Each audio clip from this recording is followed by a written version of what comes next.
330511078. Di sini saya akan menjelaskan laporan praktikum analisis sistematis dan rancangan solusi berbasis Supabase di Cloud Computing Platform. Yang dimana ini bertujuan untuk memenuhi tugas ujian akhir pada mata perkuliahan Cloud Computing yang diampu oleh Bapak Didik Indayana STMkom. Oke, yang pertama yaitu ada identifikasi platform cloud computing. Yang saya gunakan itu mengidentifikasi Supabase Inc. yang dimana Supabase Inc. ini didirikan pada tahun 2020 sebagai alternatif sumber terbuka atau open source alternatif terhadap arsitektur Firebase milik Google.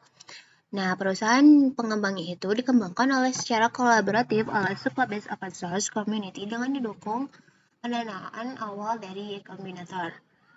Jenis layanan pada Supabase ini merupakan public cloud yang dimana ini mendistribusikan sumber daya komputasinya melalui infrastruktur global yang dapat diakses secara terbuka oleh publik dan memanfaatkan jaringan umum. Yang terakhir yaitu jenis akun yang bisa kita gunakan, free tier atau free flying. Jadi, jenis akun ini menyediakan infrastruktur database terkelola secara gratis tanpa memerlukan autentikasi instrumen kartu pembayaran di awal pendaftaran. Serta spesifikasi mencakup kapasitas penyimpanan klaster database Cortex SQL hingga 500 MB, hingga kuota lalu lintas atau data transfernya itu sebesar 5 GB per bulan. Selanjutnya yaitu pemahaman konsep cloud computing. Yang pertama, pengertian cloud computing. Cloud computing ini adalah gabungan antara teknologi komputer dengan internet. Kata cloud atau awan ini hanya perumpamaan untuk internet, karena dilihat dari gambar diagram jaringan. Internet ini biasanya digambarkan berbentuk awan. Teknologi ini membuat hidup yang jauh lebih mudah, yang dimana kita dapat mengakses data atau informasi dari mana saja. Selain itu, biasanya menjalankan berbagai aplikasi atau program lewat browser tanpa perlu kita mendownload ataupun menginstal. Cloud computing ini memiliki sifatnya dua umum, yaitu bisa diakses oleh umum atau khusus. Yang kedua yaitu alasan memilih Supabase. Pemilihan Supabase sebagai platform utama didasarkan pada efisiensi operasional dan kapabilitas teknik yang relevan bagi skala mahasiswa maupun pembisnis mikro. Jadi Supabase ini mengeliminasi kompleksitas manajemen server manual seperti manajemen OS atau patching keamanan, yang dimana menawarkan integritas sistem keamanan bawaan dan REST API otomatis yang langsung tercipta setelah skema database didefinisikan. Yang ketiga yaitu model layanan yang tersedia. Pada layanan Supabase ini menerapkan 3 model arsitektur layanan utama. Yang pertama, infrastruktur as a service atau LAS. Yaitu Supabase tidak menyediakan layanan infrastruktur secara langsung seperti virtual machine atau penyimpanan data yang harus dikelola sendiri oleh pengguna. Jadi seluruh layanan Supabase ini berjalan berdasarkan infrastruktur AWS, yang dimana ini cukup andal dan stabil tanpa memerlukan mengatur atau mengelola server secara manual. Yang kedua yaitu platform as service, yang dimana Supabase ini menyediakan lingkungan pengembangan yang siap digunakan seperti database Portal SQL, fungsi serverless atau edge function, dan API yang dibuat secara otomatis. Dengan layanan ini, pengguna tidak perlu melakukan instalasi seperti sistem operasi, memperbarui server, atau mengelola database secara manual. Pengguna dapat langsung fokus pada perancangan basis data dan pengembangan fitur aplikasi. Selanjutnya, yang ketiga yaitu ada Software as Service atau SaaS. Nah, model yang utama. Supabase ini menyediakan model SaaS melalui fasilitas Supabase Studio atau dashboard berbasis web yang diakses oleh pengguna. Dashboard ini merupakan perangkat lunak yang utuh yang siap dipakai berfungsi sebagai GUI atau Graphic User Interface yang interaktif mirip dengan lembar kerja spreadsheet atau Excel, yang memungkinkan pengguna memanipulasi data, memantau metrik performa server, dan mengelola buket penyimpanan langsung dan perambahan internet tanpa menulis baris kode administrasi. Selanjutnya yaitu yang keempat, ada model development yang didukung. Nah, model development ini terbagi menjadi dua, yaitu ada public cloud, yang dimana public cloud ini mengutamakan yang digunakan berjalan di atas infrastruktur public multi-tenant milik Supabase Inc. Yang kedua yaitu self-host atau private development, yaitu dapat dijalankan di server sendiri menggunakan Docker atau Kubernetes atau open source.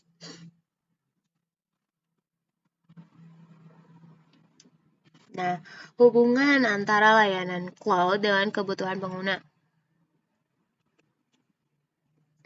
Yang dimana dalam studi kasus 3 tadi UMKM toko sembako terdapat korelasi fungsional yang sangat erat antara fitur teknologi cloud yang disediakan Supabase dengan kebutuhan real. Yang pertama, kebutuhan akurasi intentasi dengan layanan database rasional. Yang kedua, kebutuhan mobilitas pemilik dengan jaringan akses global. Oke, selanjutnya yaitu implementasi dan demonstrasi layanan. Yang pertama, saya menjelaskan pemilihan aktivitas praktik. Dalam penerapan ini, saya menggunakan operasional UMKM sembako yang memerlukan basis data terpusat untuk mengelola inventarisasi barang secara real time, serta fungsi serverless backend untuk menyimpan proses logika bisnis secara efisien. Jadi, seluruh aktivitas ini dirujuk kerja diimplementasi langsung menggunakan Supabase Cloud Platform. Selanjutnya yaitu langkah-langkah konfigurasi. Yang pertama yaitu akses konsol dan autentikasi akun. Jadi prosesnya itu dimulai dengan mengakses halaman resmi platform Supabase, yaitu https://supabase.com. Jadi kita menggunakan loginnya itu menggunakan Google atau GitHub tanpa kendala administrasi penagihan atau instrumen kartu. Selanjutnya yaitu ada inisiasi proyek cloud baru atau provisioning proyek. Jadi kita akan membuat proyek DB dengan nama DB Kasir UMKM dengan regionnya yaitu Singapura dan pricing plan-nya yaitu pre-plan. Selanjutnya yaitu pemodelan struktur tabel inventaris sembako atau database cloud. Jadi kita akan membuat tampil. Selanjutnya yaitu ada hasil implementasi dan demonstrasi. Yang pertama ada hasil implementasi database cloud yaitu tabel inventaris sembako. Jadi ini tuh merupakan hasil bukti visual struktur bekerja yang dimana terkelola pada proyek DB Kasir UMKM yang telah berhasil menampung rekod dan data logistik. Ini. Yang kedua yaitu hasil implementasi storage bucket atau penyimpanan atau produk.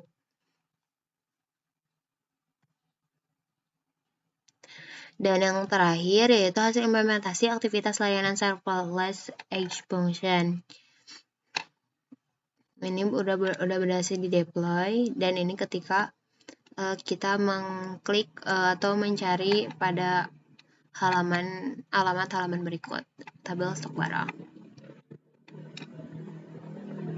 Oke, selanjutnya yaitu kita ke analisis fungsional platform.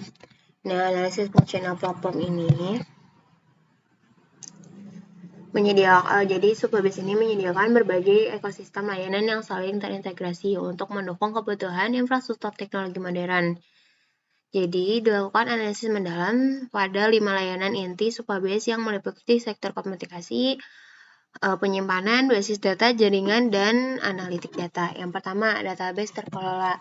Jadi, layanan database basis data Prostrate SQL ini disediakan oleh Supabase untuk menyimpan dan mengelola data aplikasi secara aman dan stabil tanpa pemeliharaan manual, contohnya sistem penjualan ataupun inventaris.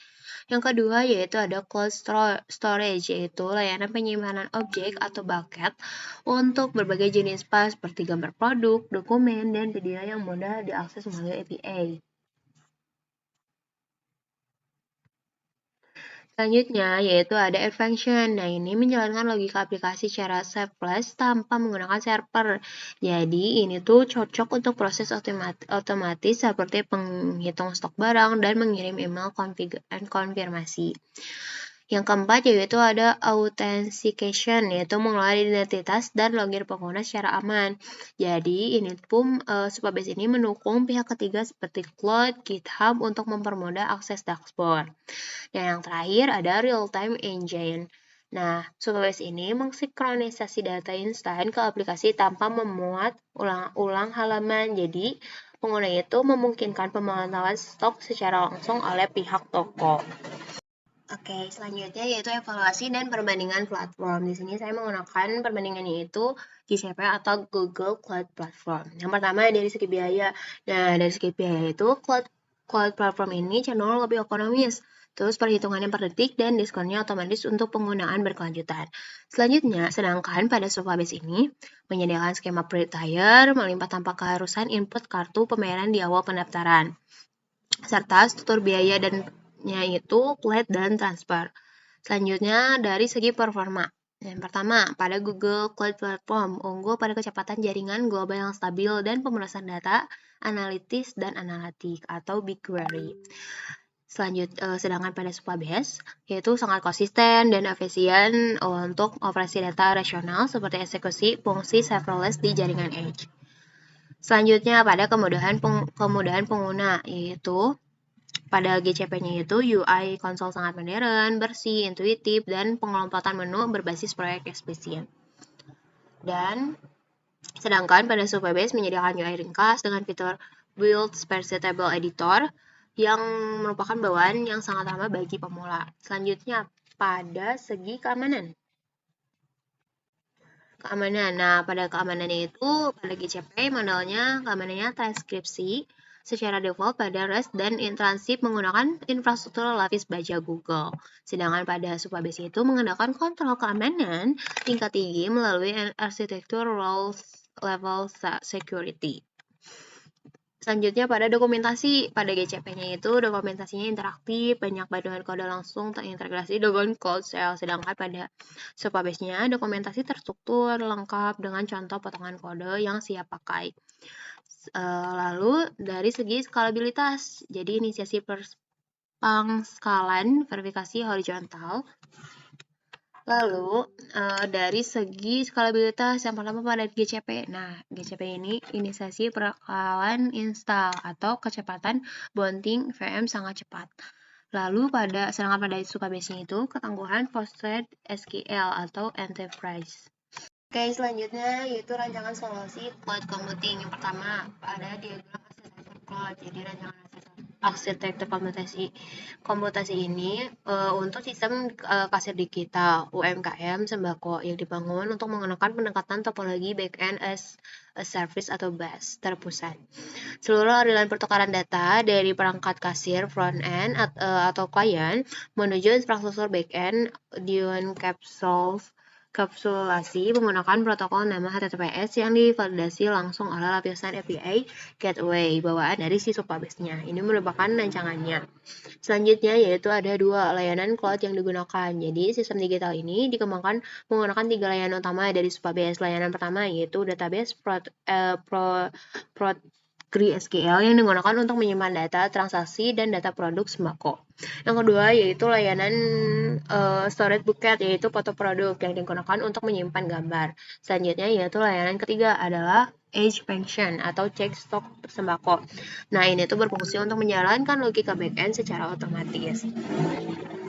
Selanjutnya yaitu alasan pemilihan layanan. Nah, Supabase ini dipilih karena menyediakan database PostgreSQL yang digunakan untuk menyesuaikan pengembangan aplikasi usaha mikro. Jadi, database rasional ini membantu pengguna menjaga data stok, transaksi, dan keuangan yang konsisten. Selain itu, Supabase juga menyediakan tabel editor berbasis web dan REST API yang dibuat secara otomatis. Dan yang keempat yaitu estimasi manfaatnya. Jadi penerapan Supabase ini diharapkan dapat meningkatkan efisiensi pengelolaan usaha sembako seperti data stok, transaksi, dan data penjualan yang tersimpan secara otomatis di cloud. Selanjutnya yaitu rekomendasi implementasi. Jadi agar aplikasi tetap dapat digunakan secara koneksi internet tidak tersedia, jadi disarankan menerapkan konsep offline first. Jadi data transaksi dapat disimpan sementara penyimpanan lokal pada data perangkat kasir setelah koneksi internet kembali normal, dan data tersebut akan dikirim dan disinkronkan secara otomatis ke database Supabase sehingga tidak terjadi kehilangan data transaksi. Mungkin cukup sekian yang bisa saya sampaikan. Mohon maaf apabila kesalahan. Wabillahi taufiq wal hidayah. Wassalamualaikum warahmatullahi wabarakatuh.